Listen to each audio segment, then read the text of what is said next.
আমার সব উম্মত জান্নাতে প্রবেশ করবে আবা উম্মত ছাড়া। প্রশ্ন করা হলো, ইয়া রাসূলুল্লাহ, আবা উম্মত কারা? নবীজি বললেন, মান আতাআনি দাখালাল জান্নাহ ওয়া মান আসানি ফাকাদ আবা। নবীজি বললেন, যে আমার আনুগত্য করবে সে জান্নাতে যাবে, আর যে আমার আনুগত্য করবে না সে আবা উম্মত, সে জাহান্নামে যাবে।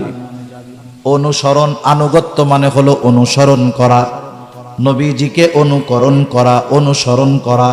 তার মানে জান্নাতে যদি যাইতে হয়, নবীর সাথে যদি থাকতে হয়, নবীকে ভালোবাসার প্রমাণ যদি দিতে হয়, তাহলে সুন্নতকে মোহাব্বতের সাথে অনুসরণ করতে হবে। সুন্নতকে ভালোবাসা অনুসরণ করতে হবে, মানে আমি একটা সুন্নত পালন করতেছি, এই সুন্নতের প্রতি দরদ থাকতে হবে, মায়া থাকতে হবে, ভালোবাসা থাকতে হবে। আরে ভালোবাসা হবে সর্বোচ্চ ভালোবাসা। কিন্তু আফসোসের ব্যাপার, নবীজির সাথে থাকা কিন্তু বড় সৌভাগ্যের ব্যাপার। একদিন এক গ্রাম্য সাহাবী নবীজি সাল্লাল্লাহু আলাইহি ওয়াসাল্লামের কাছে আসছে। রাসূল সাল্লাল্লাহু আলাইহি ওয়াসাল্লাম আরেকজনের সাথে কথা বলতেছে। গ্রাম অঞ্চলের মানুষ, যারা একেবারে প্রত্যন্ত গ্রাম অঞ্চলের মানুষ, এরা অনেক ক্ষেত্রে সরল হয়, সরল। আমরা শহরের মানুষ গ্রামের মানুষের সরলতাকে বলি মূর্খতা। আসলে বিষয়টা এমন নয়, এটা তাদের সরলতা, বুঝ কমতির কারণে। একজন যখন আরেকজনের সাথে কথা বলে তখন আইসা মধ্যে প্রশ্ন না করা, এটা হলো আদব। কিন্তু গ্রাম্য সাহাবী বোঝে না। নবীজি কথা বলতেছে, কথার মধ্যেই নবীজিরে জিজ্ঞাসা করতেছে, ইয়া রাসূলুল্লাহ মাতা সাআ, হে আল্লাহর রাসূল, কিয়ামত কখন হবে? নবীজি ওই লোকের সাথে কথা শেষ করার পরে বলতেছেন, কোথায় সেই লোক যে আমাকে প্রশ্ন করলো কিয়ামত কখন হবে? এই লোকটার প্রশ্ন করার ভাবটা এমন ছিল, সে কেমন যেন গাঠি গুঠি নিয়ে কিয়ামতের জন্য অপেক্ষা করতেছে, কিয়ামতের জন্য সে অপেক্ষমান। রাসূলুল্লাহ সাল্লাল্লাহু আলাইহি ওয়াসাল্লাম প্রশ্নের জবাব না দিয়া নবীজি বলতেছেন, তুমি কিয়ামতের জন্য কি পাথেয় সংগ্রহ করছো? এই প্রশ্নের জবাবে এবার লোকটা বলতেছে, আমি আল্লাহ এবং তার রাসূলকে ভালোবাসি। সুবহানাল্লাহ। এই লোকটার এই জবাবের মধ্যে সরলতা ছিল, লৌকিকতা ছিল না, দেখানোর কোনো কিছু ছিল না। কেমন যেন কথাটা অন্তর থেকে মুখ দিয়া বের হইছে। নবীজিও সাথে সাথে জবাব দিলেন, যে যাকে মহব্বত করে সে তার সাথে থাকবে। লোকটা এতটুকু কথা শুনে সে বাড়ির পথে রওনা হয়ে গেল।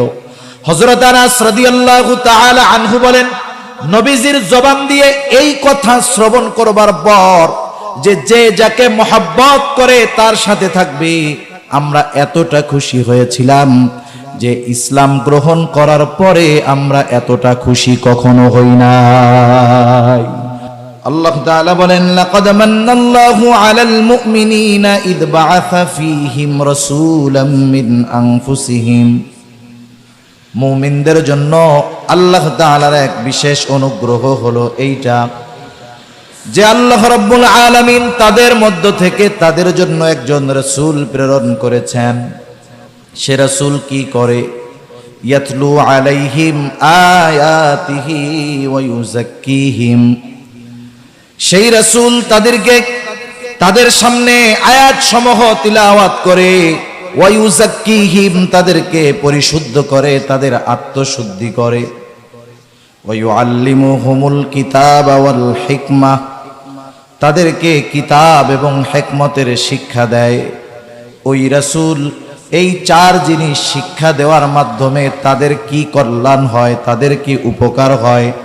আল্লাহ তাআলা বলেন, ওয়া ইন কানু মিন ক্বাবলু লাফি যালালিম মুবিন। ইতিপূর্বে তারা তো সুস্পষ্ট পথভ্রষ্টতার মধ্যে ছিল। এই রাসূল তাদের মধ্য থেকে এসে তাদেরকে এই শিক্ষাগুলো দিয়ে সিরাতে মুস্তাকিমের পথযাত্রী তাদের বানায় দেয়। রাসূলুল্লাহ সাল্লাল্লাহু আলাইহি ওয়াসাল্লাম মুমিনদের জন্য বিশেষ অনুগ্রহ। তবে আমার আপনার নবী গোটা সৃষ্টি জগতের জন্য রহমত, এ ঘোষণা আল্লাহ তাআলা দিয়ে দিয়েছেন। আমরা যখন নামাজ পড়ি, জামাতে যখন পড়ি, ইমামের কেরাত, মুসল্লির জন্য কেরাত। আবার যখন একাকী নামাজ পড়ি, জামাতে হোক আর একাকী হোক, বলেন তো প্রত্যেক নামাজের প্রত্যেক রাকাতে সূরা ফাতিহার দরকার আছে না নাই?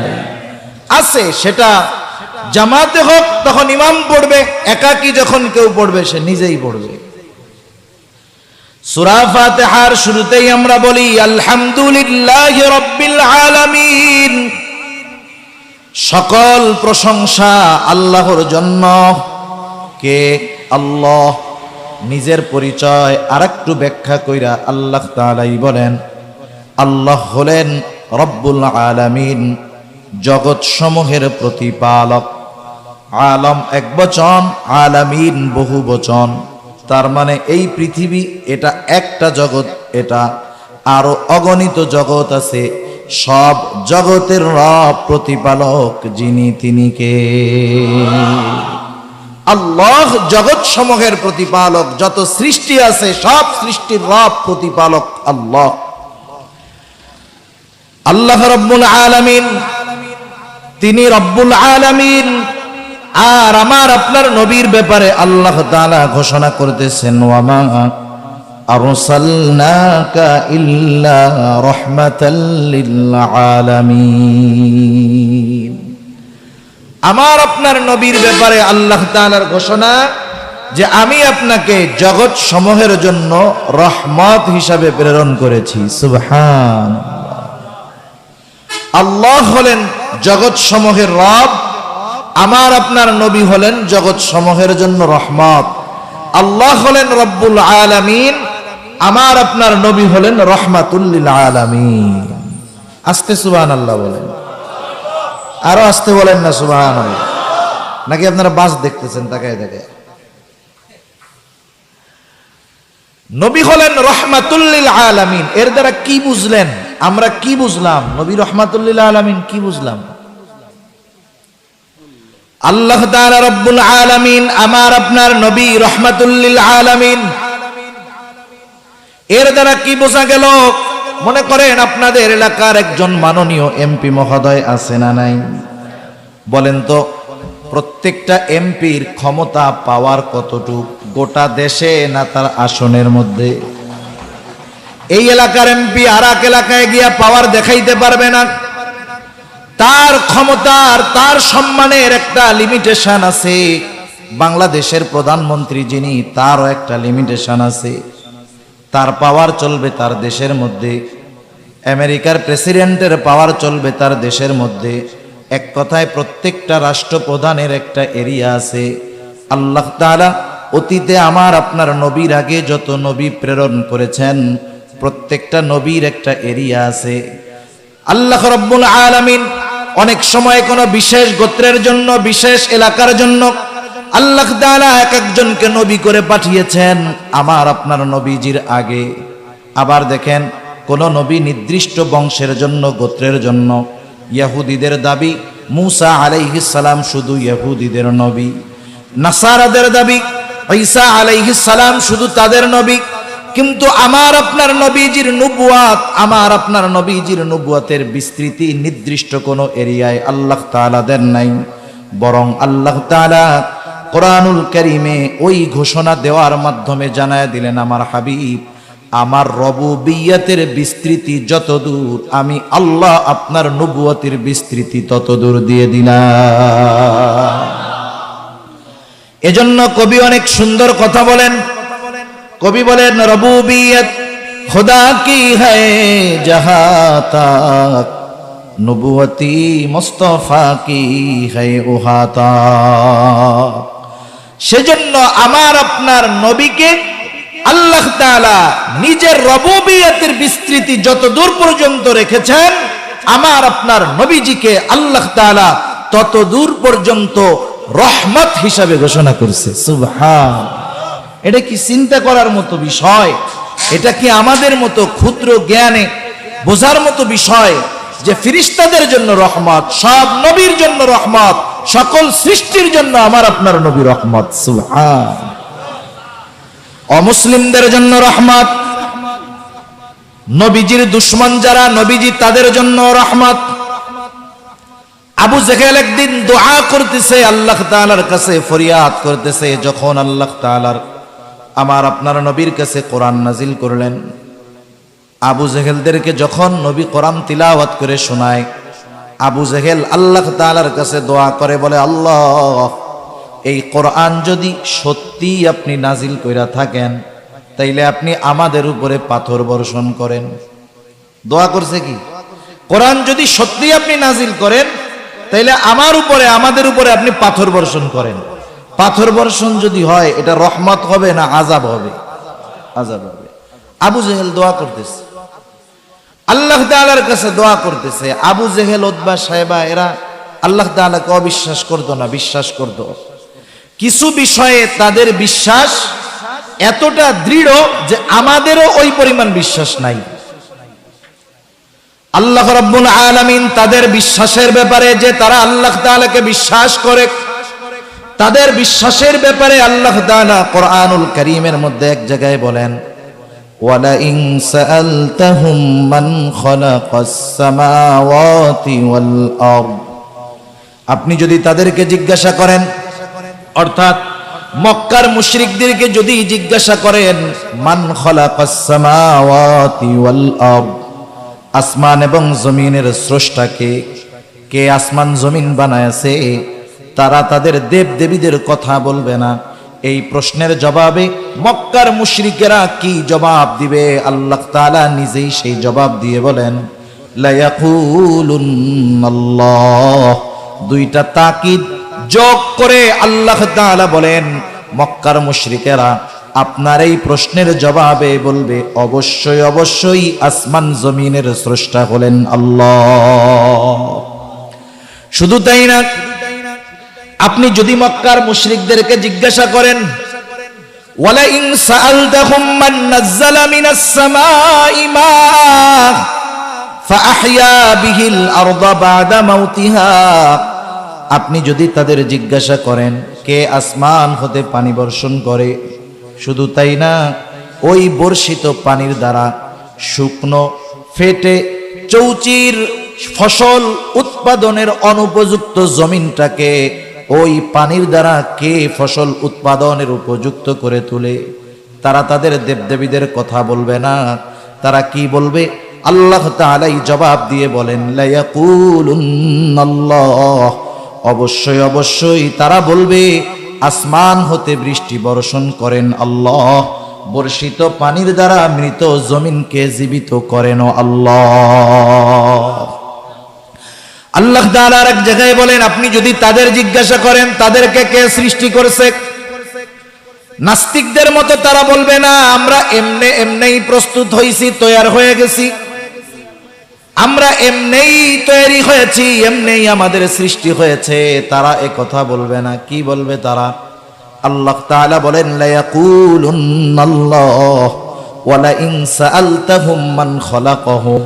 আপনি যদি তাদের জিজ্ঞাসা করেন তাদের স্রষ্টাকে, আল্লাহ তাআলা বলেন, তারা বলবে, লা ইয়াকুলুন্নাল্লাহ। অবশ্যই অবশ্যই আল্লাহ তাআলাই হলেন আমাদের স্রষ্টা। এই কথাগুলোর দ্বারা, এই আয়াতগুলোর দ্বারা এই জিনিসটা অনুধাবন করা যায় যে মক্কার মানুষ আল্লাহ তাআলার প্রতি দৃঢ় বিশ্বাস তাদের ছিল, তবে কিছু বিষয়ে আল্লাহ তাআলার সাথে শিরক করার কারণে তারা বেঈমান। আবু জেহেল দোয়া করতেছে, শুধু তাই না, রাসূলুল্লাহ সাল্লাল্লাহু আলাইহি ওয়াসাল্লাম এক হাদিসের মধ্যে বলেন, আল্লাহ তাআলা আবু জেহেলের দোয়াও কবুল করছে। বদরের যুদ্ধ শুরু হওয়ার আগে আবু জেহেল সকালবেলা আল্লাহ তাআলার কাছে ফরিয়াদ করতেছে, বলে আল্লাহ, আজকে যারা হকের উপরে আছে আপনি তাদেরকে বিজয় দান করবেন। আল্লাহ তাআলা বলেন, নবীজি বলেন, আল্লাহ তাআলা আবু জেহেলের এই দোয়া কবুল করছে।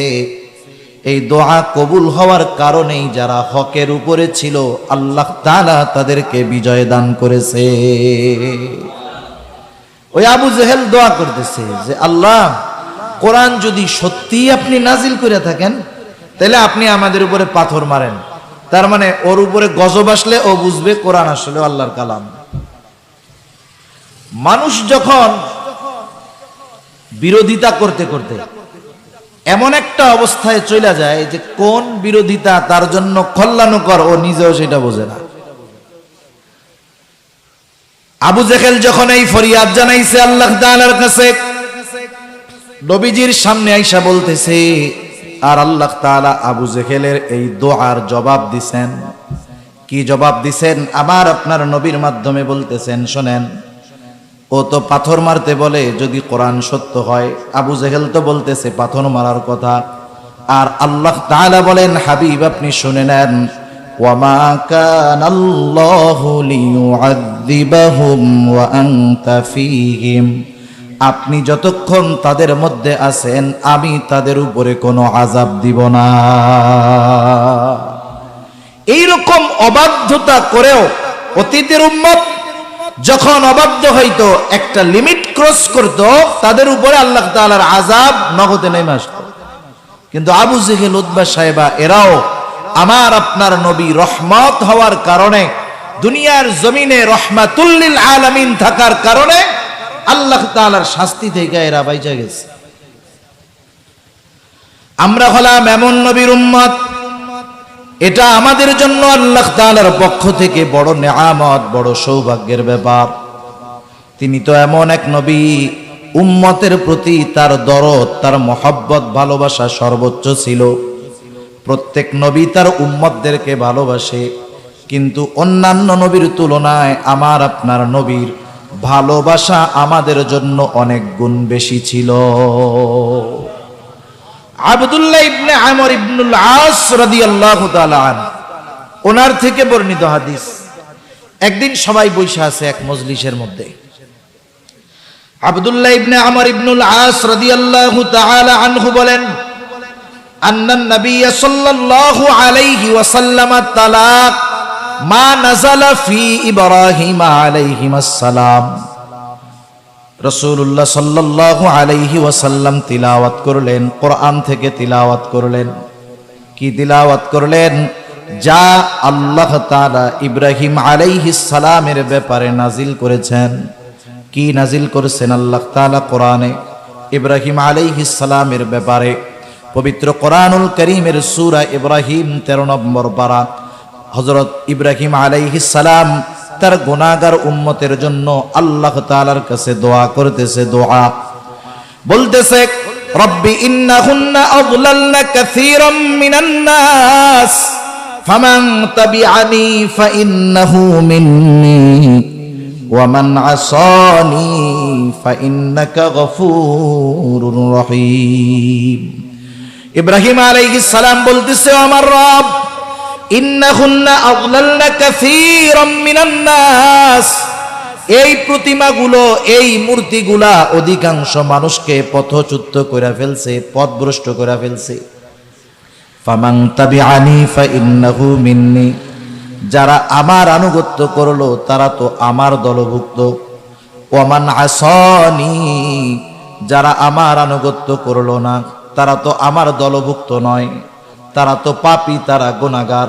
হযরত ইব্রাহিম আলাইহিস সালাম কেমন যেন আল্লাহ তাআলাকে বলতেছেন, আল্লাহ, এরা তো আমার আনুগত্য করে নাই, পাপী, গুনাহগার, তবে আপনি তো দয়ার সাগর, আপনি চাইলে তাদেরকে ক্ষমা করে দিতে পারেন। কেন? কারণ ফাইন্নাকা গফুরুর রহিম, কারণ আপনি হলেন অতিশয় ক্ষমাশীল আর দয়ালু। আপনি চাইলে আমার গুনাহগার উম্মত গুলারেও মাফ কইরা দিতে পারেন। وقال عيسى عليه السلام إن تعذبهم فإنهم عبادك وإن تغفر لهم فإنك أنت العزيز الحكيم। হযরত ঈসা আলাইহিস সালাম তার গুনাহগার উম্মতের জন্য দোয়া করছে। আল্লাহ তাআলা সেই দোয়াও কোরআনে জানায় দিয়েছেন। ঈসা আলাইহিস সালাম উম্মতের জন্য দোয়া করতেছেন, বলেন, ইন তুআযিবহুম ফাইন্নাহুম ইবাদুক, আয় আল্লাহ, আপনি যদি তাদেরকে শাস্তি দেন তারা তো আপনারই বান্দা। ওয়া ইন তাগফির লাহুম, আর আপনি যদি তাদেরকে মাফ করে দেন, ফা ইন্নাকা আনতাল আজিজুল হাকিম, আপনি তো মহাপরাক্রমশালী মহাপ্রজ্ঞাময়। তার মানে ঈসা আলাইহিস সালাম বলতেছে, আল্লাহ আপনি যদি তাদেরকে ক্ষমা করে দেন, যেহেতু আপনি আজিজ মহাপরাক্রমশালী, কেউ আপনারে জিজ্ঞাসা করবে না কেন এদেরকে মাফ করলেন, কেন ক্ষমা করে দিলেন, কেউ জিজ্ঞাসা করবে না, কারণ আপনি মহাপরাক্রমশালী, আপনি মহাপ্রজ্ঞাময়। তাই আপনি যদি চান আমার গুনাহগার উম্মতগুলো, আপনার এই গুনাহগার বান্দাগুলোকে আপনি ক্ষমা করে দিতে পারে। প্রত্যেক নবী উম্মতের ব্যাপারে চিন্তিত, তবে কিছু কিছু ক্ষেত্রে গুনাহগার উম্মতের ব্যাপারে নবী চিন্তিত বেশি থাকতেন। যেমন এক হাদিসের মধ্যে নবীজি বলেন, তোমাদের মধ্যে আর আমার মধ্যে উপমা হলো ওই ব্যক্তির মতো, যেই ব্যক্তি আগুন জ্বালাইলো, আগুন জ্বালানোর পরে এইবার বিভিন্ন দিক থেকে পোকা মাকড় ফড়িং টড়িং আইসা লাফায়া লাফায়া ওই আগুনের মধ্যে পড়ে আর পুইড়া এইগুলা মরে। আমরা গ্রামে দেখছি, যখন ছোটবেলায় কারেন্ট ছিল না, বিশেষ করে এই লাইট হইলেও তো দেখেন না, লাইটের মধ্যেও পোকা আসে না, আসে। আর যখন চারিদিকে অন্ধকার, এক আল্লাহর বান্দা আলো জ্বালাইছে, আগুন জ্বালাইছে, দেখা যায় তো চতুর্দিক থেকে পোকা মাকড় আইসা ভরে গেছে, লাভ দিয়া দিয়া ওই আগুনের মধ্যে পুইড়া এগুলো সব মরে যাইছে। নবীজি বলেন, আমার আর তোমাদের মধ্যে উপমা হলো ওই ব্যক্তির নাই, যে আগুন জ্বালাইলো আর পোকামাকড় ফড়িং আইসা লাফায়া লাফায়া ওই আগুনের মধ্যে পড়া মইরা যায়। আমিও তোমাদের কোমর ধরে টেনে টেনে জাহান্নামের আগুন থেকে টেনে টেনে দূরে সরায়া আনি, আর তোমরা আমার থেকে ছুটে ছুটে জাহান্নামের দিকে চলে যাও। এই নবী গুনাহগার উম্মতের ব্যাপারে কতটা চিন্তিত থাকলে এমন উপমা উদাহরণ দিতে পারেন। সাধারণ বিষয়টাও এরকম। মনে করেন এক লোকের 5টা ছেলে আছে। কয়টা ছেলে?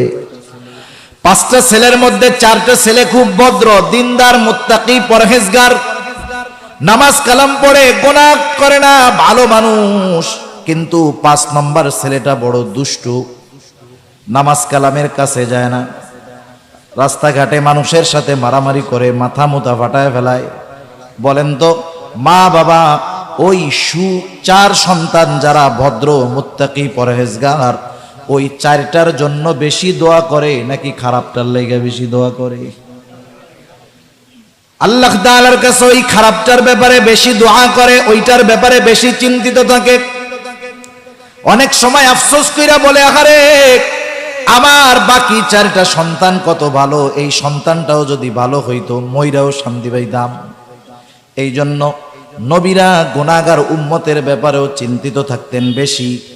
যখন রাসূলুল্লাহ সাল্লাল্লাহু আলাইহি ওয়াসাল্লাম এই 2 নবীর দোয়া যা আল্লাহ তাআলার কাছে তারা করছে উম্মতের ব্যাপারে, এই 2 নবীর দোয়ার আয়াত যখন নবীজি তিলাওয়াত করলেন, আমার আপনার নবীর অন্তরের মধ্যে তখন উম্মতের মোহাব্বতের ঢেউ উঠে গেল।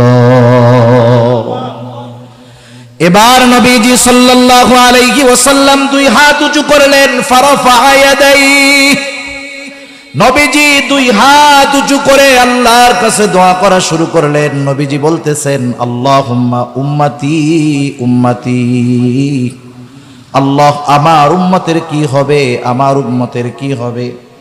ওয়াবাকা, নবীজি অজর ধারায় কান্না করতেছেন।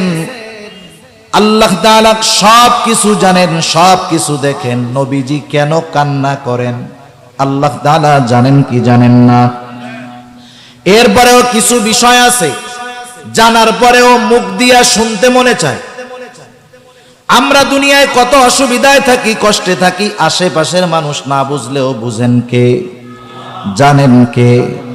এরপরেও আল্লাহ তাআলা তার কাছে চাইতে বলে, দোয়া করতে বলে। মনে করেন যখন মাদ্রাসার মধ্যে বৃহস্পতিবার আসে, বৃহস্পতিবার বিকাল বেলা ছাত্র গিয়া ওস্তাদের সামনে কান্না করতেছে। যারা মাদ্রাসায় পড়ে তারা বুঝবে।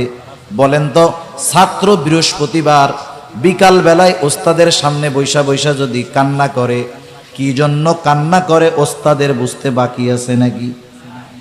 কান্না করে কেন বলেন তো?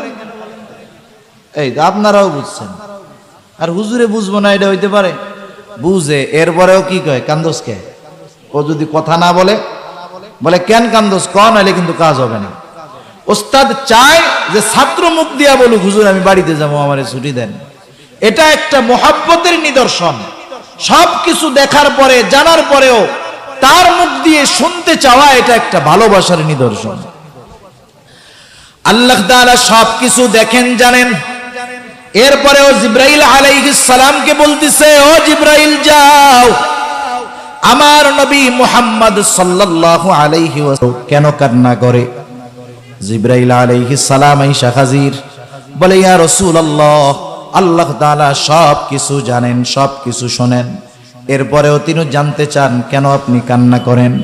নবীজি এবার উম্মতের ব্যাপারে জিবরাইল আলাইহিস সালামকে জানাইলেন, আমি আমার উম্মতের ব্যাপারে পেরেশান, উম্মতের জন্য কান্না করি। এইবার জিবরাইল আলাইহিস সালাম আল্লাহ তাআলার কাছে গিয়ে বললেন, আল্লাহ, রাসূলুল্লাহ সাল্লাল্লাহু আলাইহি ওয়াসাল্লামের কান্নার কারণ হলো তিনি তার উম্মতের চিন্তায় কান্না করতেছেন, কি হবে তার উম্মতের।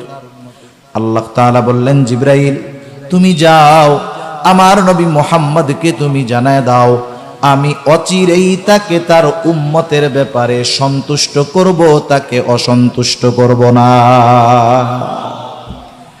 আমার আপনার নবী আমার আপনার জন্য, আমাদের জন্য আল্লাহ তাআলার পক্ষ থেকে এই সুখবর দুনিয়ায় থাকতেই আনছেন। সুবহানাল্লাহ। রাসূল আকরাম সাল্লাল্লাহু আলাইহি ওয়াসাল্লাম উম্মত যদি দ্বীনের কথা না মানে, দ্বীনের পথে যদি না আসে, নবীজি সাল্লাল্লাহু আলাইহি ওয়াসাল্লাম চিন্তিত হয়ে যাইতেন, পেরেশান হয়ে যাইতেন। রাসূল আকরাম সাল্লাল্লাহু আলাইহি ওয়াসাল্লামকে যখন 3 বছর গোপনে দাওয়াত দেওয়ার পর আল্লাহ তাআলা বললেন, ওয়া আনদির আশীরাতাকাল আকরাবিন, এবার আর গোপনে দাওয়াত হবে না, প্রকাশ্যে দাওয়াত দাও। নবীজি সাল্লাল্লাহু আলাইহি ওয়াসাল্লাম সাফা পাহাড়ের উপরে দাঁড়ায় গেলেন, মক্কাবাসীকে উদ্দেশ্য করে বলতেছেন, সব মানুষ একত্রিত হয়েছে, সবাইকে উদ্দেশ্য করে নবীজি বলতেছেন, এ ব্যাপারে তোমরা কি বলো, তোমাদের মত কি? আমি যদি তোমাদেরকে বলি, পাহাড়ের অপর পাশে পাদদেশে একদল অশ্বারোহী সৈন্য তোমাদেরকে আক্রমণ করার জন্য অপেক্ষমান, তোমরা আমার এই কথাটাকে বিশ্বাস করবা নাকি? মক্কার সব মানুষ সমস্বরে জবাব দিল, অবশ্যই বিশ্বাস করব মুহাম্মদ, বিশ্বাস করব এই কারণে যে ইতিপূর্বে তুমি কখনো মিথ্যা বলো না, আমরা তোমাকে সর্ব অবস্থায় সত্যবাদী পেয়েছি, তোমার এই কথা অবশ্যই আমরা বিশ্বাস করব। নবীজি সাল্লাল্লাহু আলাইহি ওয়াসাল্লাম এইবার যখন তাদেরকে তাওহীদের কথা বললেন, নিজের রিসালাতের কথা বললেন, সাথে সাথে বড় একদল মানুষ নবীজির বিরোধিতা শুরু করে দিল। শুধু তাই না, বিরোধিতার মাত্রা এতটা দূর, নবীজি সাল্লাল্লাহু আলাইহি ওয়াসাল্লামের উপরে দিন যায়, অত্যাচার জুলুমের মাত্রা বাড়ায়া দেওয়া হলো। নবীজি সাল্লাল্লাহু আলাইহি ওয়াসাল্লাম চিন্তিত হয়ে গেলেন। কোন কোন মুফাসসির বলেন, ওই সময় নবীজির স্বাস্থ্যটা ভেঙে পড়েছে, অসুস্থ হয়ে যাওয়ার মতো অবস্থা। 2টা কারণ হতে পারে। 1 নাম্বার কারণ, তিনি নিজে নিজের দায়িত্ব সম্পর্কে চিন্তিত ছিলেন, যে আমাকে নবুয়াতের মতো এত বড় গুরুত্বপূর্ণ এক দায়িত্ব দেওয়া হয়েছে, না জানি এই দায়িত্বটা আমি যথাযথভাবে পালন করতে পারি কিনা। এজন্য প্রাথমিক অবস্থায় যখন রাসূল আকরাম সাল্লাল্লাহু আলাইহি ওয়াসাল্লামের কাছে ওহী নাজিল করা হতো, নবীজি চিন্তিত হয়ে যাইতেন যেন ভুইলা না যান, এই জন্য বারবার তিনি তার জবানটাকে আওড়াইতেন। কিন্তু আল্লাহ তাআলা জানায় দিলেন, হাবিব আপনি চিন্তা করেন না, লা তুহাররিক লিসানাকা লিতাআজালা বিহি ইন্না আলাইনা জামআহু ওয়া কুরআনা। আপনি বারবার এই জিহ্বা নাড়ায়েন না, চিন্তা করেন না, এটাকে সংরক্ষণ করার, এটাকে হেফাজত করার, এর শব্দ, অর্থ, মর্মার্থ, ব্যাখ্যা সবকিছু হেফাজত করার দায়িত্ব আমি নিয়ে নিলাম। এজন্য মুফাসসিরিনে কেরাম বলেন, 1 নাম্বার কারণ হতে পারে নিজের দায়িত্বের কারণে চিন্তিত ছিলেন। 2 নাম্বার, তিনি যখন এই কাছের মানুষগুলোর কাছে এই দ্বীনের দাওয়াত দিতেন, তারা যখন কথা গ্রহণ করত না, কথাটা ফিরাইয়া দিত, এই বরং তারা চরম পর্যায়ের বিরোধিতা করত। তারা ঈমান না আনার কারণে, কথাগুলো বিশ্বাস না করার কারণে রাসূল আকরাম সাল্লাল্লাহু আলাইহি ওয়াসাল্লাম চিন্তিত হইয়া খানা কমায় দিয়েছেন। যখন খাওয়া ঘুম কম হয়ে গেছে, আমার আপনার নবী দুর্বল অসুস্থ হয়ে গেছেন, আর আল্লাহ তাআলা ওহী নাজিল করে জানায়া দিলেন, লাআল্লাকা বাখিউন নাফসাকা আল্লা ইয়াকুনু মুমিনিন। উম্মত দ্বীনের পথে না আসার কারণে নবী কত চিন্তিত। এই আয়াতের দ্বারা এই কথাটা অনুধাবন করা যায় যে স্বয়ং আল্লাহ তাআলা বলতেছেন, আপনি তারা ঈমান না আনার কারণে নিজেকে মৃত্যু মুখে ঠেলে দিচ্ছেন, তারা ঈমান না আনার কারণে।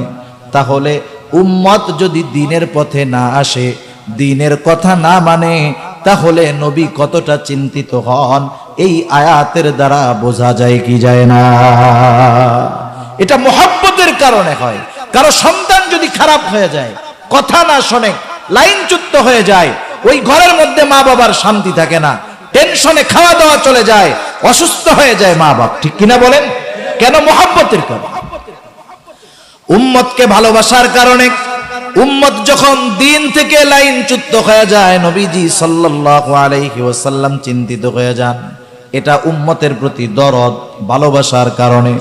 শুধু তাই না, নবীজি সাল্লাল্লাহু আলাইহি ওয়াসাল্লাম সর্বদা উম্মতের জন্য যেটা কল্যাণকর সেই ধরনের কাজগুলো নবীজি করতেন। যেমন রাসূলুল্লাহ সাল্লাল্লাহু আলাইহি ওয়াসাল্লামের হাদিসের মধ্যে বলেন, প্রত্যেকটা নবীকে এমন একটা দোয়া করার সুযোগ দেওয়া হয়েছে যেটা কবুল করার প্রতিশ্রুতি আল্লাহ তাআলা দিয়েছেন। দুনিয়ায় যদি কেউ করে, দুনিয়ায় প্রত্যেক নবী সেই দোয়া দুনিয়ায় করে ফেলছে, আর আমি আমার দোয়াটাকে সংরক্ষণ করে রাখছি। কিয়ামতের দিন এটা আমি আমার উম্মতের জন্য সুপারিশ হিসাবে ব্যবহার করব। নবীজি জানেন যে কিয়ামতের দিন কঠিন মুসিবতের সময় এই দোয়া আমার উম্মতের জন্য কাজে লাগবে বেশি, এজন্য দুনিয়াতে না কইরা আখিরাতের লেগে জমা রাখছে। সুবহান। উম্মতের প্রতি নবীজির এমন মায়া, উম্মতের দ্বারা অত্যাচারের শিকার হয়েছেন, উম্মতের আঘাতে রক্তাক্ত হয়েছেন, জর্জরিত হয়েছেন, তবুও উম্মতের জন্য বদদোয়া করেন নাই।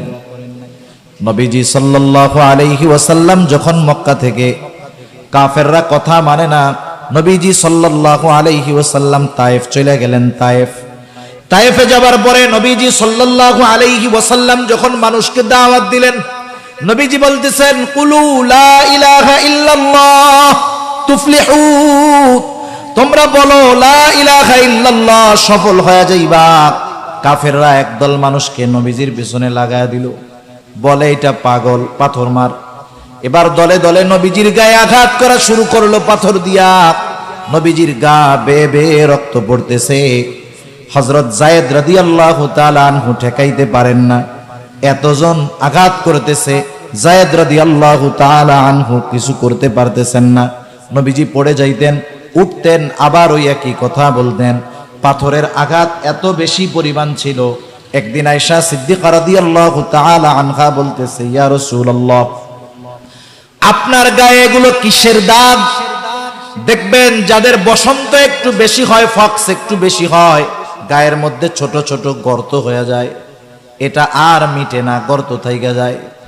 আয়েশা সিদ্দিকা রাদিয়াল্লাহু তাআলা আনহা বলতেছে, ইয়া রাসূলুল্লাহ, আপনার গায়ে এটা কিসের দাগ? এটা কি বসন্ত হয়েছিল নাকি আপনার? নবীজি বলেন, না, আমার কখনো বসন্ত হয় নাই। তবে এই দাগটা কিসের? নবীজি বললেন, আয়েশা, এই দাগ হলো আমি যখন তায়েফে মানুষকে দ্বীনের দাওয়াত দিতে গিয়েছিলাম, তারা না বুঝে আমার গায়ে যেই পাথর দিয়ে আঘাত করেছিল, এই দাগগুলো হলো তাদের নিক্ষিপ্ত সেই পাথরের দাগ।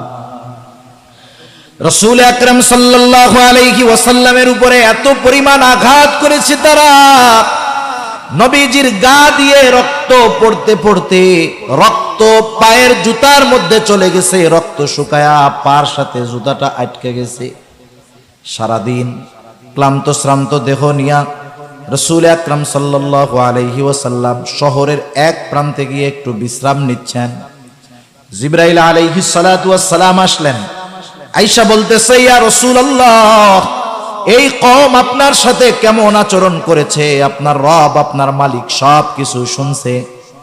আজকে আমার সাথে নতুন একজন ফেরেশতা পাঠানো হয়েছে, যে ইতিপূর্বে কখনো আপনার কাছে আসে নাই। এইবার একজন ফেরেশতা নবীজির কাছে আসলেন। নবীজি বলতেছেন, ওই ফেরেশতা আয়েশা প্রথমে আমাকে সালাম দিল। সালাম দিয়ে বলতেছি, ইয়া রাসূলুল্লাহ, এই কওম আপনার সাথে কেমন আচরণ করেছে, আপনার মালিক সব কিছু শুনেছেন। আপনি যদি চান, আপনি যদি আমাকে নির্দেশ দেন, এই দুটো পাহাড়কে আমি এমন ভাবে মিলায় দিব, দুই পাহাড় দিয়ে চাপ দিয়ে তায়েববাসীকে আমি পিষে দিব, পিষে অস্তিত্বহীন হয়ে যাবে। এই জায়গায় যে একটা জাতি ছিল এটা কেউ জানতে পারবে না, নিশ্চিহ্ন হয়ে যাবে। একটু চিন্তা করে দেখেন তো, এই জামানায় আমরা কতটা প্রতিশোধ পরায়ণ। কেউ যদি আমাদেরকে কখনো একটু গরম কথা বলে, 15 বছর পরে সুযোগ পাইলেও এটার প্রতিশোধ আমরা নিয়ে নেই। কথার কথা মনে করেন, আমাদের কারো কাছে একজন জিন আসলো, জিন আইসা কইতেছে, ভাই আপনার একটা মহা সুযোগ। কি সুযোগ? কথার কথা, যে আপনার কার কার উপরে প্রতিশোধ নিতে মন চায়, আপনি তখন নামটা আমারে লেখা দেন। আমার মনে হয় আমাদের প্রত্যেকের তালিকা 15-20 হাত লম্বা হবে। যে আমার একটু গরম দিয়া কথা কইছে এর নামটাও দিয়ে দিব, যারে আমার ভালো লাগে না তার নামও দিয়ে দিব। আমরা মানুষ এতটা প্রতিশোধ পরায়ণ, এতটা প্রতিশোধের নেশা আমাদের মধ্যে। অথচ রহমাতুল লিল আলামিন আমার আপনার নবীকে ওরা কেমন ভাবে পাথর মারছে, রক্ত গা দিয়ে পড়তে পড়তে জুতার মধ্যে ঢুকে রক্ত শুকায়া জুতা পায়ের সাথে আটকে গেছে। যখন ফেরেশতা এই কথা বলছে, আপনি যদি নির্দেশ দেন দুটো পাহাড় দিয়ে তাদেরকে পিষে দেওয়া হবে, নবীজি একটু আরাম করতেছিলেন। আরাম, মানুষ যখন কোনো গুরুত্বপূর্ণ বিষয় সামনে আসে, কথা সামনে আসে, তখন কিন্তু আরামের হালতে থাকে না, এবার উঠা অথবা বসবে। নবীজি এবার উঠা বসছেন। ফেরেশতার কথা বলার পর নবীজি জবাবে কি বললেন? নবীজি বললেন, বাল আরজু আন ইয়াখরুজাল্লাহু মিন আসলাবিহিম মান ইয়াবুদুল্লাহা ওয়াহদাহু ওয়া লা ইউশরিকু বিহি শাইআ। নবীজি বলেন, আমি তো আল্লাহ তাআলার কাছে এই ব্যাপারে আশা করি যে আল্লাহ তাআলা এদের মধ্য থেকে এমন এক প্রজন্ম বের করবে যারা এক আল্লাহর ইবাদত করবে, তার সাথে কারো শরীক করবে না। উম্মতের দ্বারা পাথরের আঘাতে জর্জরিত হওয়ার পরেও উম্মতের প্রতি কেমন দরদ, নবীজি তাদের ব্যাপারে বদদুয়া করেন নাই, বরং আশা করছেন এরা হয়তো কথা মানতেছে না, কিন্তু এদের থেকে আল্লাহ তাআলা এমন এক প্রজন্ম বের করবে যারা ওই আল্লাহর ইবাদত করবে, আল্লাহ তাআলার সাথে শিরক করবে না। উম্মতের ব্যাপারে কতটা দরদ থাকলে, কতটা মুহাব্বত থাকলে, ভালোবাসা থাকলে ওই উম্মতের পাথরের আঘাতে রক্তাক্ত অবস্থায় তাদের জন্য বদদুয়া না কইরা তাদের প্রতি সুধারণা করা যায়। এটা সাধারণ আখলাকের দ্বারা সম্ভব নয়। এজন্যই আমার আপনার নবীজির আখলাকের ব্যাপারে আল্লাহ তাআলা বলেন, ওয়া ইন্নাকা লাআলা খুলুকিন আযীম, আপনাকে আমি মহান চরিত্রে অধিষ্ঠিত করেছি। সুবহান। এভাবে বলতে গেলে আলোচনা লম্বা হয়ে যাবে। নবীজি সাল্লাল্লাহু আলাইহি ওয়াসাল্লাম উম্মতের প্রতি কত দয়া, মায়া, মোহাব্বত, এ ব্যাপারে সব কথা বাদ দেন। আল্লাহ তাআলা স্বয়ং নবীজি যে উম্মতকে ভালোবাসেন সে ব্যাপারে আল্লাহ তাআলা সাক্ষী দিয়েছেন। সুবহানাল্লাহ। আল্লাহ তাআলা কি বলেন? আল্লাহ তাআলা বলেন, লাকাদ জাআকুম রাসূলুম মিন আনফুসিকুম আজিজুন আলাইহি মা আনিতুম হারিসুন আলাইকুম বিল মুমিনিন হারিসুন আলাইকুম বিল মুমিনিনা রাউফুর রহিম। আল্লাহ তাআলা বলেন, লাকাদ জাআকুম রাসূলুম মিন আনফুসিকুম, তোমাদের জন্য তোমাদের মধ্য থেকে এমন একজন রাসূলের আগমন হয়েছে যিনি আজিজুন আলাইহি মা আনিতুম, আল্লাহ তাআলা বলতেছে যিনি তোমাদের ব্যথায় ব্যথিত হন। সুবহানাল্লাহ। তোমরা যেটাতে কষ্ট পাও তিনিও সেটাতে কষ্ট পান। এজন্য সাহাবায়ে কেরাম রাসূলুল্লাহ সাল্লাল্লাহু আলাইহি ওয়াসাল্লামের কাছে আসতেন। আয়েশা যখন তারা নিজেদের কষ্টের কথা নবীজির কাছে বলতেন, নবীজি তাদের কষ্টের কথা শুনে নিজেও কষ্ট পাইতেন। শুধু তাই না, তাদের কথাগুলো মনোযোগ সহকারে শ্রবণ করবার পর নবীজি সুন্দরভাবে তাদেরকে সৎ পরামর্শ দিতেন, সুন্দরভাবে নবীজি তাদের সান্ত্বনা দিতেন। এক সাহাবী আসছে, আয়েশা বলতেছে, ইয়া রাসূলুল্লাহ, আমি হিজরতের সময়, হিজরতের পর মক্কায় আমার সম্পদ বাড়ি টাড়ি যা ছিল, আবু সুফিয়ান রাদিয়াল্লাহু তাআলা আনহু তখনও মুসলমান হয় নাই, যে আবু সুফিয়ান সব অন্যায়ভাবে দখল দিয়া বিক্রি করে ফেলছে। নবীজি কথাটা শুনে খুব ব্যথিত হয়েছেন। এবার তাকে সান্ত্বনা দিচ্ছেন যে শোনো, আল্লাহ রাব্বুল আলামিন যদি তোমাকে এগুলোর বিনিময়ে আখিরাতে সুন্দর একটা বাসস্থান দেয়, তুমি খুশি হবা নাকি? এবার ওই সাহাবা বলে, ইয়া রাসূলুল্লাহ, অবশ্যই আমি খুশি হব। নবীজি বললেন, শোনো, এগুলোর বিনিময়ে আল্লাহ তাআলা তোমাকে পরকালে উত্তম বাসস্থান দান করবে। নবীজি যখন রোগী দেখতে যাইতেন, অসুস্থ মানুষ যখন দেখতে যাইতেন, তার কষ্টে নবীজি ব্যথিত হইতেন। শুধু তাই না, যাওয়ার পরে তাকে এমন ভাবে সান্ত্বনা দিতেন যে সে মনে করতো আমি অচিরেই সুস্থ হয়ে যাব। মনে করেন একজন রোগী দেখতে গেছে, ইদানিং তো ডেঙ্গু জ্বরে অনেক মানুষ মারা যাচ্ছে, আপনারা খবর পান না পত্রিকায়? আচ্ছা, একজনের মনে করেন ডেঙ্গু জ্বর হয়েছে, আপনি দেখতে গেছেন, আপনার আত্মীয় স্বজনের মধ্যে মনে করেন একজন ডেঙ্গু জ্বরে মারা গেছে। আপনি যদি এই ডেঙ্গু রোগী দেখতে যাইয়া তার সামনে বলেন, হায় হায়, এই যে তোমার ডেঙ্গু জ্বর হয়েছে, আমার খালাতো ভাইও তো কয়দিন আগে ডেঙ্গু জ্বরে মরছে, খুব ডেঞ্জারাস, বলেন তো এই রোগী ভয় পাবে না? এখন চিন্তা করবে, আল্লাহ কোন সময় আজরাইল আমার কাছে চলে আসে তার ঠিক নাই। কিন্তু আপনি যদি রোগীর সামনে গিয়ে তারে সান্ত্বনা দেন সুন্দরভাবে, কষ্ট লাগতেছে, আপনি চিন্তা করেন না, ইনশাআল্লাহ আল্লাহ তাআলা সুস্থ করে দিবে। কত মানুষের ডেঙ্গু জ্বর হইল, আল্লাহ তাআলা সুস্থ করে দিয়েছে, আপনি চিন্তা করেন না। বলেন তো এই রোগী এই সান্ত্বনার বাণী শোনার পরে তার ভালো লাগবে না মন্দ লাগবে? তার অবশ্যই ভালো লাগবে। এজন্য রাসূল সাল্লাল্লাহু আলাইহি ওয়াসাল্লাম উম্মতের কষ্টে কষ্ট পাইতেন, সাথে সাথে তাদের কষ্টগুলো অনুধাবন করে তাদেরকে নবীজি সান্ত্বনাও দিয়ে দিতেন। সুবহানাল্লাহ। তিনি ছিলেন আজিজ, তিনি ছিলেন আজিজ, উম্মতের ব্যথায় ব্যথিত। তিনি হলেন হারিস, উম্মতের জন্য কল্যাণকামী। আল্লাহ তাআলা বলতেছেন, নবী তোমাদের জন্য কল্যাণকামী। সুবহানাল্লাহ। কিন্তু মুমিনদের জন্য বিশেষ কইরা বিল মুমিনিনা রাউফুর রহিম, মুমিনদের জন্য অতি সদয় এবং মুমিনদের জন্য অতি দয়ালু। আল্লাহ তাআলা আমার আপনার নবীর সিফাত গুণাবলী বর্ণনা করতে গিয়ে নিজের সিফাতের সাথে যেই শব্দগুলো, সেগুলো নবীজির শানে আল্লাহ তাআলা ব্যবহার করছেন। রউফ, এটা কার গুণবাচক নাম? রহিম কার গুণবাচক নাম? নবীজি আমার আপনার নবীর সাথেই শব্দগুলো যোগ করছেন। আখলাকের ব্যাপারে বলছেন আজিম, মহান চরিত্র আল্লাহ তাআলা আমার আপনার নবীকে দিয়েছেন। আল্লাহ তাআলা উম্মতকে যে নবী কত ভালোবাসেন সে কথা স্বয়ং আল্লাহ তাআলা বলতেছে যে হ্যাঁ, এ রাসূল উম্মতের ব্যথায় ব্যথিত, এ রাসূল উম্মতের জন্য কল্যাণকামী, এ রাসূল উম্মতের জন্য সদয়, এ রাসূল উম্মতের জন্য বড় দয়ালু। এখন চিন্তা করে একটু আমারে জবাব দেন, যেই নবী আমার আপনার জন্য এত মুহাব্বত ভালোবাসার নিদর্শন রেখে গেছেন, যার সাক্ষ্য আল্লাহ তাআলা দিয়েছে, সেই নবীকে আমরা কতটুকু ভালোবাসি? বালিশের সাথে মাথা লাগায় বাড়িতে গিয়ে একা একা চিন্তা করতে হবে।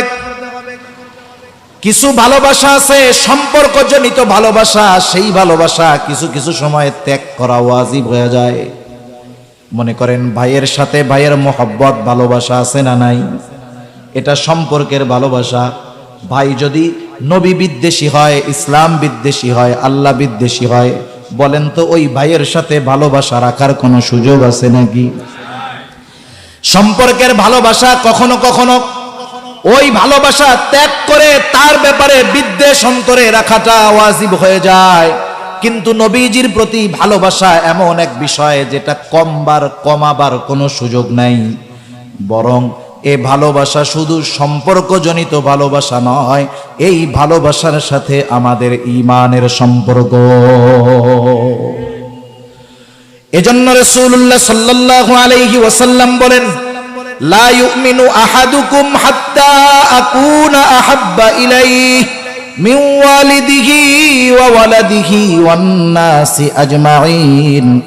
নবীজি বলেন, তোমাদের মধ্যে কেউ ততক্ষণ পর্যন্ত মুমিন হতে পারবে না যতক্ষণ না আমি তার কাছে তার পিতামাতা, সন্তান সন্ততি, এক কথায় সকলের চাইতে অধিক মহব্বতের পাত্র যতক্ষণ না হব, ততক্ষণ তোমাদের মধ্যে কেউ মুমিন হতে পারবে না। নবীজিকে ভালোবাসা এটা ঈমান সম্পৃক্ত বিষয়। সাধারণ যৌক্তিকতা কি বলে? আমি আগে যে কথাগুলো বললাম, বলার একটা কারণ তো আছে। কারণ হলো, মনে করেন একটা লোককে আপনি চেনেন না, অপরিচিত একজনের সাথে আপনার দেখা হয়েছে, এই লোকটাকে আপনি চিনেন না, কথার কথা দেখা হইলো, কথা হচ্ছে, সালাম বিনিময় হলো। এই মুহূর্তে আপনার বাবা অথবা আপনার মা, আপনার ভাই আপনাকে আইসা বলতেছে, অপরিচিত যে লোকের সাথে দেখা হয়েছে এ তো অপরিচিত লোক, এর সাথে মানবিক দৃষ্টিকোণ থেকে যতটুক সদাচরণ করার দরকার আমরা ততটুক করব, কিন্তু এর চাইতে অতিরিক্ত ভালোবাসা আমাদের অন্তরে আসবে না, এটাই স্বাভাবিক, ঠিক কিনা? অপরিচিত লোক, এখন আপনার বাপ অথবা আপনার ভাই আইসা আপনারে বলতেছে যে তুমি কি এই লোকটারে চিনো? বলে না, আমি তো চিনি না। বলে হ্যাঁ, এটা তো সেই লোক, তুমি রোড অ্যাক্সিডেন্ট করছিলা, সব মানুষ দূরে চলে গেছে, এই লোকটা নিজে তোমাকে হসপিটালে নিয়া নিজে রক্ত দিয়া তোমারে সহযোগিতা করছে, তোমার হায়াত ছিল, বাইচা ছিলা, কিন্তু এই লোকটা তোমার জন্য এইরকম ত্যাগ স্বীকার করছে, কষ্ট করছে। বলেন তো, যখন ওই লোকের আপনার প্রতি এই ইহসানের খবর আপনি জানবেন, তার প্রতি ভালোবাসা জাগ্রত হবে কি হবে না? সারা জীবন চিন্তা করবে না, আরে ওই দিন তো কেউ না ধরলে মইরাই যাইতাম। ওই লোকটার প্রতি একটু আগে অপরিচিত ছিল, এখন তার প্রতি একটা মোহাব্বত, ভালোবাসা, আন্তরিকতা অটোমেটিক অন্তরের মধ্যে আসবে। নবীজির আমাদের প্রতি কত মায়া, দয়া, ভালোবাসা, এটা জানার পর, এই বিষয়গুলো শুনবার পর স্বাভাবিক, আগেও তো মুমিনের অন্তরে ভালোবাসা ছিল, আছে, কিন্তু আর একটু বাড়বে, এটাই স্বাভাবিক, ঠিক কিনা বলেন? কিন্তু সেই বাড়াটা হতে হবে সর্বোচ্চ পর্যায়ে। হযরত উমর রাদিয়াল্লাহু তাআলা আনহু একদিন নবীজির সাথে পথ চলতেছেন, নিজের থেকেই হঠাৎ করে বলেন, ইয়া রাসূলুল্লাহ, আমি আপনাকে আমার জীবনের পরে সবচাইতে বেশি ভালোবাসি। নবীজি বললেন, না উমর, হয় নাই। হযরত উমর একটু পরে আবার বললেন, ইয়া রাসূলুল্লাহ, আমি আপনাকে এই মুহূর্ত থেকে আমার নিজের জীবনের চাইতেও বেশি ভালোবাসি। রাসূলুল্লাহ সাল্লাল্লাহু আলাইহি ওয়াসাল্লাম বললেন, হ্যাঁ, এবার হইছে। এবার আমরা একটু বাড়িতে গিয়ে চিন্তা করব, যেহেতু নিজের জীবনের চাইতে বেশি নবীকে ভালোবাসতে হবে, এটা ঈমানের দাবি। কিসের দাবি? জোরে বলেন না। ঈমানের দাবি। এখন নিজে নিজে গিয়ে একটু চিন্তা করব, আমি কি আমার জীবনের চাইতে নবীকে বেশি ভালোবাসি? আমি কি আমার সন্তানের চাইতে নবীকে বেশি ভালোবাসি? আমি কি আমার মা বাবার চাইতে নবীকে বেশি ভালোবাসি? আমি কি আমার বন্ধু বান্ধব, আত্মীয় স্বজন, এদের চাইতে নবীকে বেশি ভালোবাসি? এই প্রশ্ন নিজেকে নিজে করার পরে বাস্তবিক অর্থে যদি উত্তর হয় হ্যাঁ, আমি আমার নবীকে বেশি ভালোবাসি, তাহলে তো কামিয়াব। আর যদি বাস্তবতা এমন হয়, এই প্রশ্নের জবাব যদি এমন হয় যে না, আমি আমার জীবনের চাইতে নবীকে বেশি ভালোবাসতে পারি নাই, আমি আমার সন্তানের চাইতে নবীকে বেশি ভালোবাসতে পারি নাই, তাহলে হায়াত থাকতে পরিবর্তনের সময় আছে। সর্বোচ্চ ভালোবাসার আসনে আল্লাহ তাআলার পরে নবীজির স্থান দেওয়া লাগবে, ঠিক কিনা বলেন? কারণ কি জানেন, দ্বীনের সব বিষয় মান্য করা সহজ তখনই হবে যখন একটা মানুষ আল্লাহ এবং তার রাসূলকে নিজের জীবনের চাইতে বেশি ভালোবাসবে। এর আগে শরীয়তের মধ্যে পরিপূর্ণ আসার সম্ভাবনা নাই, সম্ভব নয়।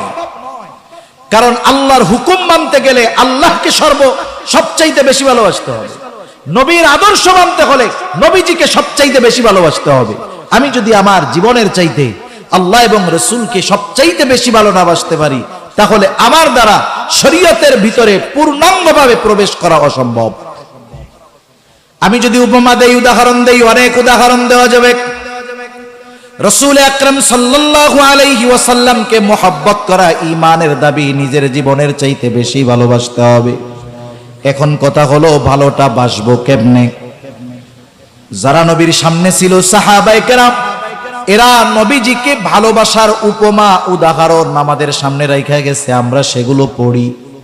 আবু বকরের মুহাব্বতের কথা পড়ি, উমর রাদিয়াল্লাহু তাআলা আনহুর মুহাব্বতের কথা পড়ি, উহুদের ময়দানে নবীজির সামনে ঢাল হয়ে যাওয়া কাফেরদের তীর বর্ষার আঘাত বুক পেতে নেওয়া তালহার নবীর মুহাব্বতের নিদর্শন আমরা পড়ি। কিন্তু নবী তো আমাদের সামনে নাই, তাইলে নবীকে যে আমরা ভালোবাসি এই প্রমাণ আমরা কেমনে দিব? নবীকে ভালোবাসার প্রমাণ কেমনে দিতে হবে, কেমনে ভালোবাসতে হবে?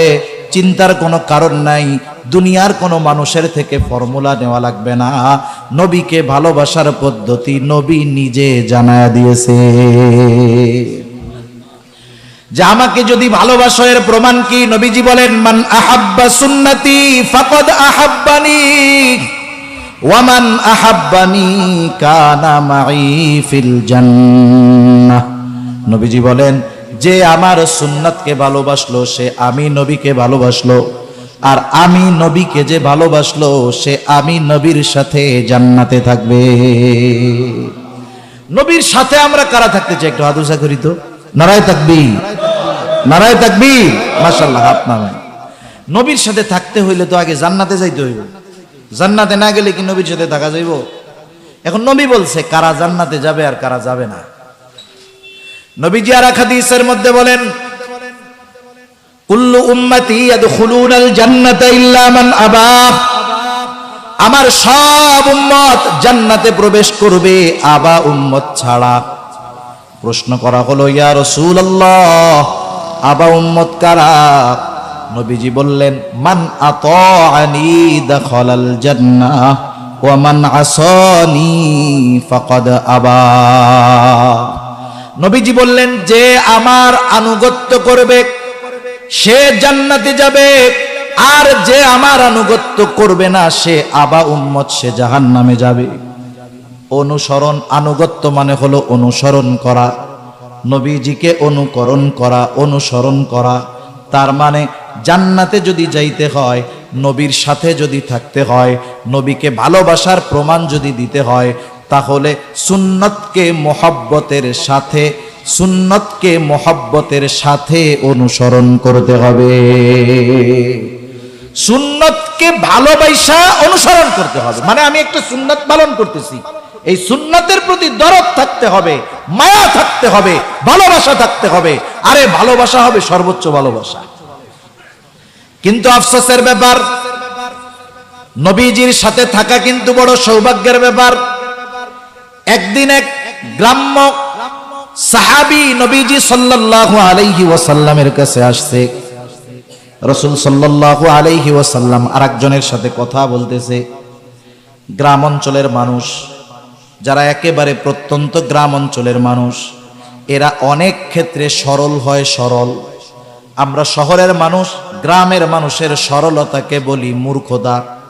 আসলে বিষয়টা এমন নয়, এটা তাদের সরলতা, বুঝ কমতির কারণে। একজন যখন আরেকজনের সাথে কথা বলে তখন আইসা মধ্যে প্রশ্ন না করা, এটা হলো আদব। কিন্তু গ্রাম্য সাহাবী বোঝে না। নবীজি কথা বলতেছে, কথার মধ্যেই নবীজিরে জিজ্ঞাসা করতেছে, ইয়া রাসূলুল্লাহ মাতাস সাআহ, হে আল্লাহর রাসূল কিয়ামত কখন হবে? নবীজি ওই লোকের সাথে কথা শেষ করার পরে বলতেছেন, কোথায় সেই লোক যে আমাকে প্রশ্ন করলো কিয়ামত কখন হবে? এই লোকটার প্রশ্ন করার ভাবটা এমন ছিল, সে কেমন যেন গাঠি গুঠি নিয়ে কিয়ামতের জন্য অপেক্ষা করতেছে, কিয়ামতের জন্য সে অপেক্ষমান। যেমন কেউ যখন ঢাকায় যায়, ঢাকায় গেছেন না আপনারা? গেছেন তো? ঢাকা যখন যায় বাস কাউন্টার থেকে টিকিট কাটছে, কাউন্টার থেকে বলছে 11টায় গাড়ি। কয়টায় গাড়ি?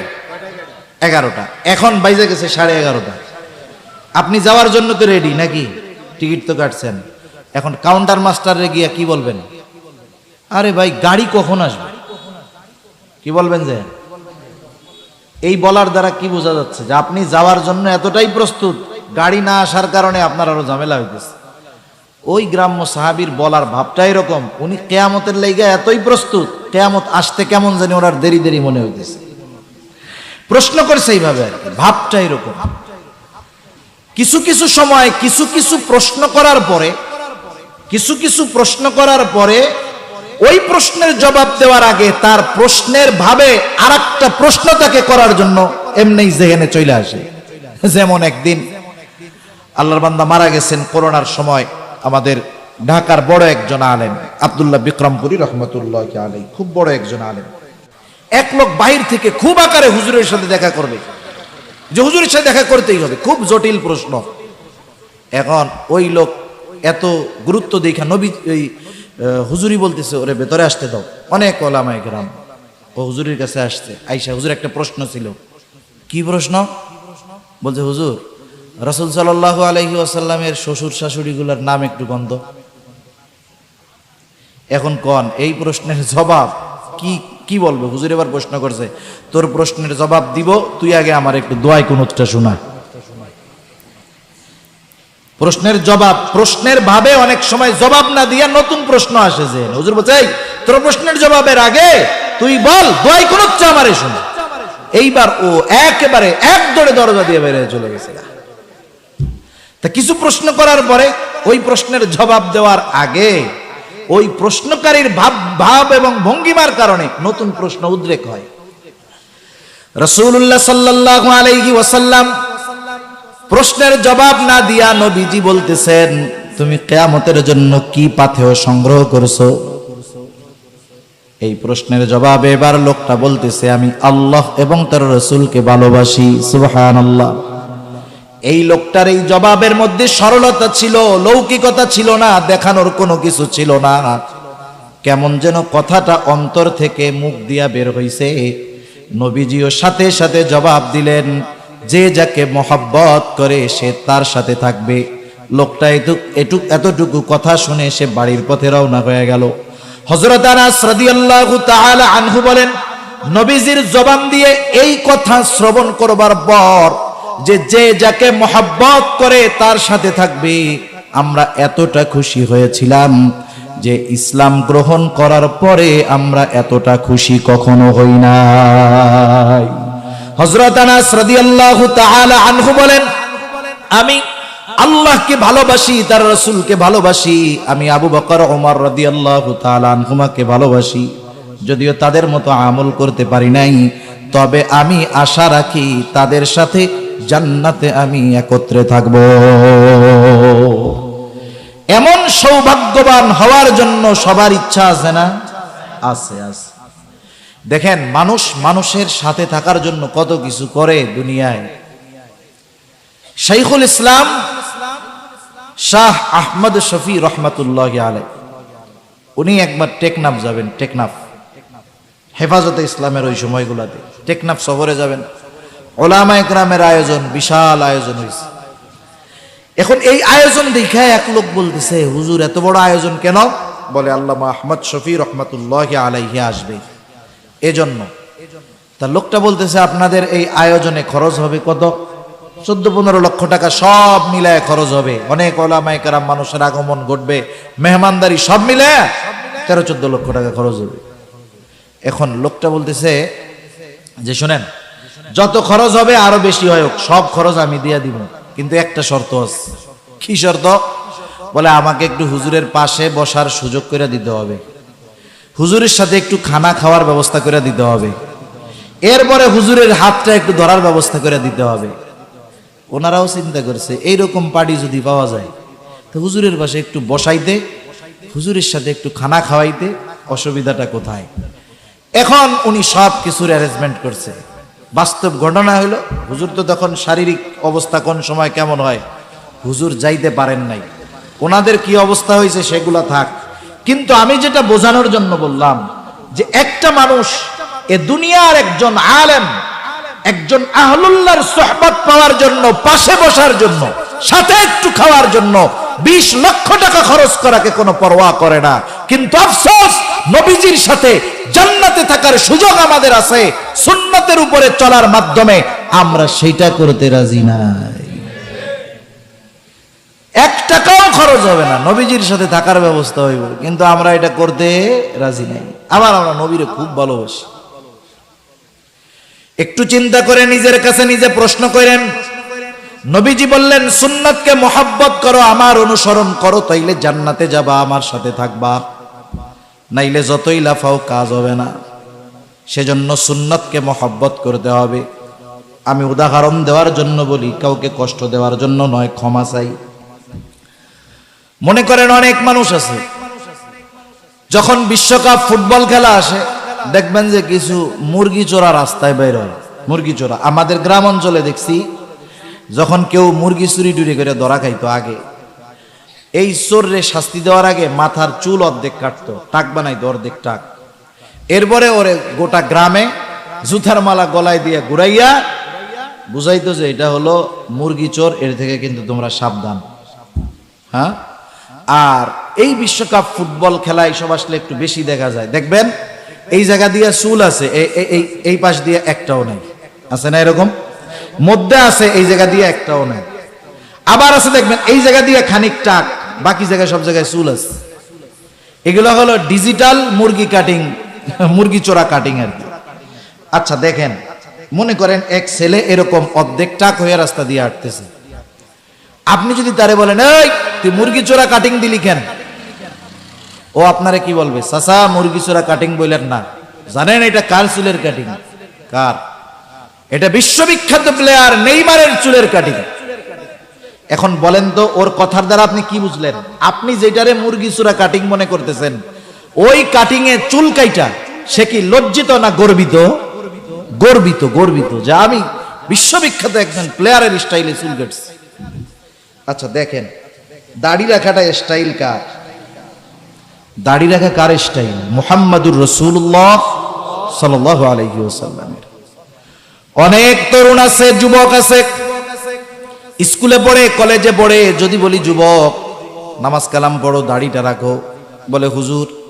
এখন সবাই ভাইয়া বলে, দাড়ি রাখলে চাচা বলবে। একটু চিন্তা করে দেখো, একজন মুরগি চোরার মতো কাটিং দিল, তাকে মুরগি চোর বলার পরেও সে লজ্জিত হয় নাই, বরং সে গর্বিত হয়েছে, আমি নেইমারের মতো চুল কাটছি। আর তুমি নবীর মোহাব্বত, নবীর স্টাইল দাড়ি রাইখা যদি কেউ তোমারে চাচা বলে, তুমি লজ্জা পেয়ে যাও। তুমি কেমন মোহাব্বত নবীজিকে করো, তাহলে বোঝা গেল এই মোহাব্বত মুখে মুখে আছে, অন্তরে আর বাস্তবতায় এই মোহাব্বতের অস্তিত্ব নাই। অনেক যুবক দাড়ি রাখে না, কেন দাড়ি রাখোস না? কয় দাড়ি রাখলে সুন্দর মাইয়ারা পছন্দ করে না। কি বলে? দাড়ি রাখলে সুন্দর মেয়েরা পছন্দ করে না। বেটা খাটাস, যেই মেয়ে দাড়ি পছন্দ করে না সেই মাইয়া তোর ঘরে আইসা তোর ঘরকে একটা ছোটখাটো জাহান্নাম বানায় ফেলবে, তুই রেডি থাক। ওই জাহান্নামের আগুনে তুই পড়বি, তোর 14 পুষ্টি নিয়ে পোড়ায় ছেড়ে দিব। এখন বলেন, যেই মেয়ে নবীর সুন্নাত দাড়ি ভালোবাসে না, দাড়িওয়ালারে ভালোবাসে না, আপনি এর দ্বারা ভালো কি আশা করেন? আমার একটু গন্ধ আশা করার সুযোগ আছে? কোনো সুযোগ নাই। আবার একটু চিন্তা করেন, হায়াত মউতের মালিক আল্লাহ, কোন সময় কার মরণ আসে বলা যায় না। ইদানিং কালের যেই সমীকরণ, বৃদ্ধদের চাইতে যুবকরা মরে বেশি। কারণ যারা মুরব্বী আছে, যাদের হায়াত 50, 60, 70 বছর, এনারা যখন জন্ম নিছে, ছোটবেলা থেকে ফরমালিন মুক্ত খাবার খাইছে, ওই সময় ভিতটা মজবুত হওয়ার কারণে বুড়া কালেও এনারা স্ট্রং। কিন্তু 20-25 বছর যেটার বয়স, ও জন্ম থেকেই খাইতেছে ভেজাল, জন্ম থেকেই ফরমালিন, বিষাক্ত খাবার এগুলো খাইতেছে, এর ভিত দুর্বল, এমনিই অসুস্থ হয়। আরো তো কতজন সাইবাস, নেশা মাদকাসক্ত গুলো আছে, এগুলো নেশার সাথে জড়ায় এদের জীবন শেষ। আবার কিছু মরে অতি বাড়াবাড়ির কারণে, কেউ মোটর সাইকেল চালায় মরে। এই সব কিছু মিলায়া দেখা যায় যে 40 বছরের আগে মৃত্যু যাদের মারা যায়, বাংলাদেশে দৈনিক 2800 থেকে 3000 মানুষ মারা যায়। 2800 থেকে 3000, বর্তমানে আরো সমীকরণটা বেশি হইতে পারে। এর মধ্যে 50% 40 বছর বয়সের আগে, তার মানে প্রায় যুবক মরে বেশি। তাহলে মানুষ যখন মারা যায়, তাকে গোসল করানোর পরে, কাফন পরানোর পরে, তার জানাজা দেওয়ার পরে যখন তাকে কবরে রাখা হয়, বলেন তো কবরে রাখার সময় আপনাদের এলাকায় কোন দোয়াটা পড়ে? যারা জানেন একটু জোরে বলেন, কি দোয়া পড়ে? বিসমিল্লাহি ওয়া আলা মিল্লাতি রাসূলিল্লাহ। এই দোয়াটা পড়েই তো কবরে রাখে নাকি? এ দোয়ার অর্থ কি? এ দোয়ার সারমর্ম কি? এ দোয়ার তাৎপর্য কি? এ দোয়া আমাকে কি বলে? বিসমিল্লাহ, আল্লাহর নামে। এমন এক ব্যক্তিকে এখন আমরা কবরস্থ করতেছি, কবরের মধ্যে রাখতেছি, যার বিগত জীবন অতিবাহিত হয়েছে রাসূলের মিল্লাত, আই রাসূলের সুন্নাতের উপরে। সে যখন মরছে রাসূলের সুন্নাতের উপরে ছিল, এখন তাকে আমরা কবরে রাখতেছি রাসূলের সুন্নাতের উপরে। এটা হলো এই কথাটার মূল ব্যাখ্যা, যে আল্লাহর নামে এমন এক ব্যক্তিকে আমরা কবরস্থ করতেছি যার গোটা জিন্দেগি রাসূলের সুন্নাতের উপরে অতিবাহিত হয়েছে। দেখা যাবে যেই লোকটাকে এই দোয়া পড়ে কবরে রাখা হলো, তার মুখের মধ্যে দাড়ি নাই, একেবারে ক্রিম শেপ। এখন বলেন তো, এই দোয়া পড়ে তাকে কবরে রাখলাম, এই দোয়াটা তার ব্যাপারে সত্য কথা নাকি মিথ্যা কথা? একেবারে জলজন্ত মিথ্যা কথা।